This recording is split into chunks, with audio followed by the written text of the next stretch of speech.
Hey guys, I'm going to create a video just going over how to export out the high resolution JPEG and CMYK. So let's just do a file export. Oops, I'm not in the right thing. File export, export as. So it's kind of a flyout menu here. And to make this JPEG, we just need to put the format down here on JPEG. And then we want to check the use artboards box, because in my particular design, this isn't actually my design. It's a past design, but I have items outside of my artboard. He also set his file up with a bleed, which wasn't really necessary, but anyway, so we're going to export that out. And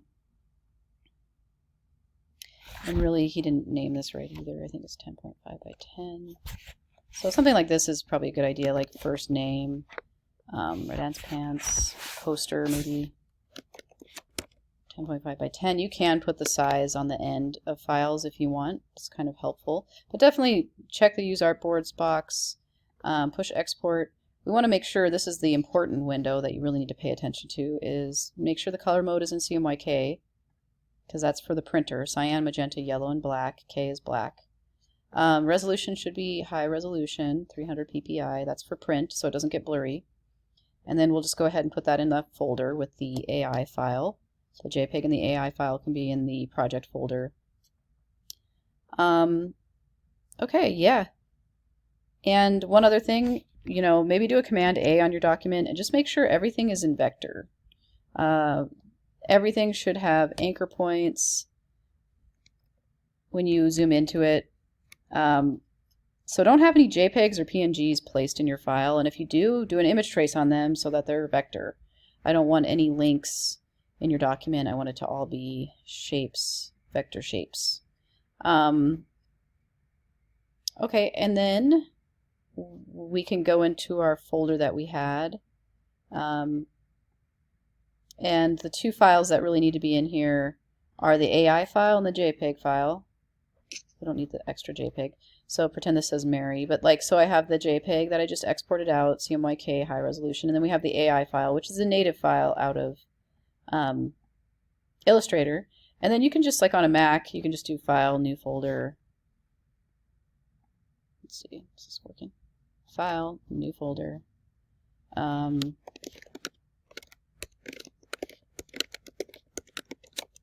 You can label it, you can put spaces in folder names, just not file names. And then just go ahead and put the AI and the JPEG in that, and then do a control click, or right click on a PC, and then compress. And so I want that zip folder for grade in Brightspace by tonight, or by the due date. And I think that's all I really wanted to go over with you. I might want to show you the Red Ants Pants poster contest online here.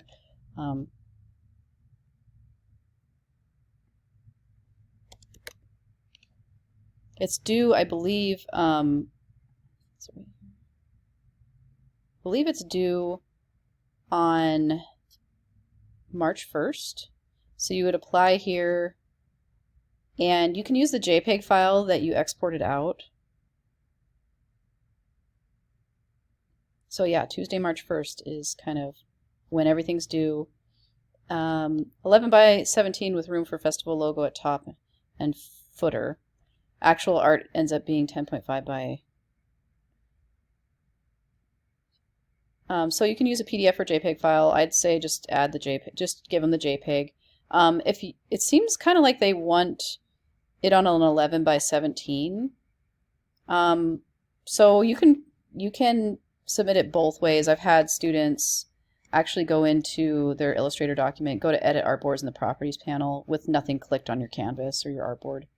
And we can add a second artboard, and we can size it to 11 by 17 up here, and then just push return. We can kind of move it. Oops. I have to Command Z that. We can move this. For some reason I'm selecting the other stuff. Let's lock the layers in this, I think, For some reason this new artboard is overlapping with some of the stuff that's coming off the other artboard's surface. So, okay, so we can move this over a little bit, and then we can just actually do a file place. Oh, let's see, file, where's place? Why can't I do a file place? File, maybe I need to get on this. Yeah, click on the black arrow tool and then do a file place. Wait, no, this is still not working. Why can't I do this? Maybe it's because everything's locked. I'll unlock everything. File place, and then we can go in here and grab the JPEG that we exported out, because sometimes that's a little cleaner than trying to grab all of your vector stuff and group it and copy and paste it over. Sometimes it's just easier to bring in the JPEG that you have. I think he had his at a slightly the wrong size. It's probably going to look a little bit closer to this maybe.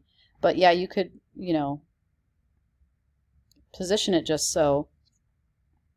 And then you can do a file export as, and you could just put this one on your desktop. You don't have to turn this one into me. Use artboards. We want to do range. We just want to do the second artboard, so we're going to put 2 in here for the second artboard on the desktop. Export that. Make sure it's in CMYK high quality. Push OK. And then use that file to submit. You'll have to create an account and all that. It's pretty easy, but you can actually use that JPEG file from the second artboard that we created in our document and submit to the Red Ants Pants Music Festival with that JPEG that we made. Maybe this one. I don't know. Not quite sure where I put it actually. But anyway, it'll have like blank spots on the top and bottom for the header and the footer. Oh, here it is. So it's kind of sounding from their website this is what they're wanting, which I don't know why they won't just take the artwork and then just place it themselves in a document, which they probably are going to end up doing anyway. But their instructions on their website are not entirely clear, so it might be a good idea to just, you know, put it on an 11 by 17 and submit the other JPEG as well that isn't on the 11 by 17. That's just cropped down to the artwork itself. So the other one that I'm talking about would be the other JPEG I would be talking about would be this one here that doesn't have the white in it, the one from the first artboard. So anyway, just wanted to go over the files I needed for a grade and possibly how you might go about submitting your files to the Red Ants Pants Music Festival, because I do want you guys to submit your files to Red Ants Pants. Anyway, I'll talk to you later.